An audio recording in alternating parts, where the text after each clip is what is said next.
اس زمین پر ہزاروں سال پہلے حکومت کرنے والا ایک بدترین بادشاہ جو اپنے آپ کو خدا کہلواتا تھا، اس کا نام نمرود بن کنان بن سام بن نوح تھا۔ اس کا پایہ تخت بابل تھا۔ یہ وہ پہلا بادشاہ تھا جس نے سب سے پہلے تاج اپنے سر پر پہنا تھا تاکہ لوگوں کو معلوم ہو کہ ان کا خدا نمرود ہے۔ نعوذ باللہ۔ ایک رات اس خدا کہلوانے والے بادشاہ نمرود نے خواب دیکھا کہ ایک تارا آسمان میں اس طرح سے چمک رہا ہے کہ اس کے نزدیک سورج اور چاند بجھے ہوئے نظر آ رہے ہیں۔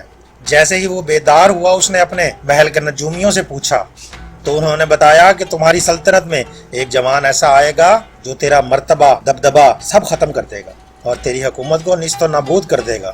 بس نمرود نے ہزاروں بچوں کو مروا دیا اور اس حکم کو نافذ کیا کہ مرد عورتوں سے دور رہیں، لیکن اللہ جو چاہے وہ ہو کے رہتا ہے۔ اللہ نے اپنی رحمت کے خزانے میں سے اپنے خلیل کا ظہور کر دیا۔ تاریخ نے لکھا کہ حضرت ابراہیم علیہ السلام کی والدہ جب حضرت ابراہیم علیہ السلام کی ولادت ہوئی تو کئی سالوں تک اپنے علاقے سے باہر رہیں اور اپنے بیٹے ابراہیم علیہ السلام کو غار میں چھپا دیا۔ تقریباً 7 سال تک آپ کی والدہ محترمہ اس غار میں چھپ کر آتی اور آپ کو دودھ پلاتی اور واپس بابل چلی جاتی۔ جب آپ زمانہ بلوغیت کی طرف بڑھنے لگے تو آپ کے چچا آذر نے یہ چاہا کہ آپ ان کے ساتھ آ کر رہیں اور ان کے کام میں ہاتھ بٹائیں۔ حضرت ابراہیم علیہ السلام جب آ کر شہر رہنے لگے، لوگوں کو دیکھا کہ کوئی سورج کی پوجا کر رہا ہے، کوئی آگ کی پوجا کر رہا ہے، کوئی بتوں کی پوجا کر رہا ہے اور کوئی نمرود کو خدا کہہ کر سجدہ کر رہا ہے۔ آپ کہنے لگے کہ اللہ تو وہ ہے جو ہر چیز پر قدرت رکھتا ہے، یہ سورج طلوع ہو کر غروب ہو جاتا ہے، کیسے ہو سکتا ہے کہ یہ خدا ہو؟ یہ آگ پانی سے بجھ جاتی ہے، کیسے ہو سکتا ہے کہ یہ خدا ہو؟ یہ نمرود ہماری طرح سو جاتا ہے، بیمار ہو جاتا ہے، کیسے ہو سکتا ہے کہ یہ خدا ہو؟ یہ بت جن کو ہم نے اپنے ہی ہاتھوں سے بنایا، کیسے ہو سکتا ہے کہ یہ خدا ہو؟ ایک دفعہ جب سب شہر والے میلے کے لیے شہر سے باہر گئے ہوئے تھے تو حضرت ابراہیم علیہ السلام نے اپنی کلہاڑی سے تمام بتوں کو توڑ ڈالا اور کلہاڑی کو بڑے بت کے کندھے پہ رکھ دیا۔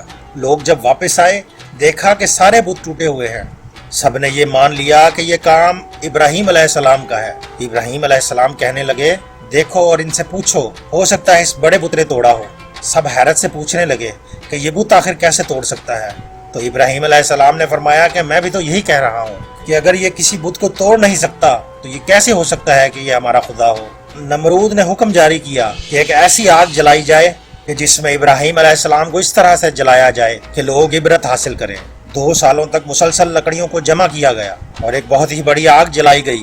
فرشتوں نے اللہ جل شانہ کی دربار میں فریاد بلند کی کہ اے اللہ ہمیں حکم دے کہ ہم تیرے خلیل کو بچا سکیں۔ اللہ پاک نے فرمایا کہ جاؤ اور دیکھو کہ اگر ابراہیم تم سے مدد طلب کرے تو ضرور اس کی مدد کرو۔ ہر ایک فرشتہ ابراہیم علیہ السلام کے پاس آ کر کہنے لگا اے اللہ کے نبی، اے اللہ کے خلیل، حکم فرمائیں، ہم آپ کی مدد کریں۔ ابراہیم علیہ السلام نے فرمایا میرا دوست میری مدد کرے گا، میرا اللہ خود میری حفاظت کرے گا۔ بس جیسے ہی نمرود نے ابراہیم علیہ السلام کو منجنیق میں ڈال کر آگ میں پھینکا تو اللہ پاک کے حکم سے وہ آگ گلزار بن گئی۔ اللہ کے نبی مطمئن ہو کے پرسکون ہو کے اللہ کا شکر ادا کر رہے ہیں اور فوج نمرود حیرت زدہ ہو کے نمرود سے پوچھ رہی ہے کہ ہمارے خداؤں سے زیادہ تو ابراہیم کا خدا طاقتور ہے، اس نے ہماری لگائی ہوئی آگ کو گلزار بنا دیا۔ پھر نمرود نے حضرت ابراہیم علیہ السلام کو بلا کر یہ کہہ دیا کہ جاؤ اور اپنے خدا سے کہو کہ کل وہ اپنی فوج تیار کرے اور میں بھی اپنی فوج تیار کرتا ہوں، کل مقابلہ روبرو ہوگا۔ نمرود نے جو مشرق و مغرب پہ حکومت کرتا تھا، اس وقت زمین کا سب سے بڑا بادشاہ تھا، اپنی فوج کو تیار کیا اور ایک بڑی عمارت پہ کھڑے ہو کے کہنے لگا ہے کوئی مجھ سے زیادہ طاقتور تو آئے اور لڑے مجھ سے۔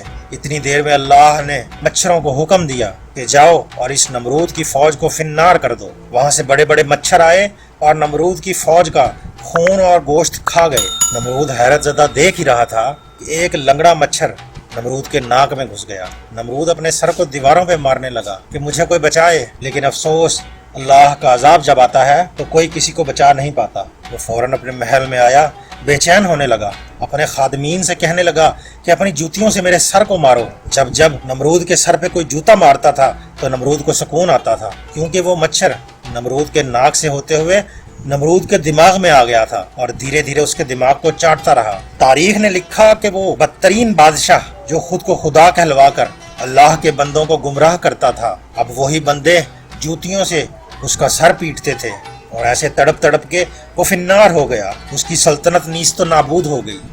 سلام ہو اللہ کے نبی ابراہیم خلیل اللہ پر، بے شک اللہ کے سوا کوئی خدا نہیں اور وہی ہے جو ہر چیز پر قدرت رکھتا ہے۔ ناظرین، امید ہے ہماری یہ کاوش آپ کو پسند آئی ہوگی۔ چینل پر نئے آنے والے دوستوں سے گزارش ہے کہ اس چینل کو سبسکرائب کر لیں اور بیل آئیکن کو ضرور دبا دیجئے، اور ہماری اس ویڈیو کو لائک اور شیئر ضرور کر دیجئے۔ ملتے ہیں کسی اور ویڈیو میں، تب تک کے لیے اجازت دیجیے، اللہ حافظ۔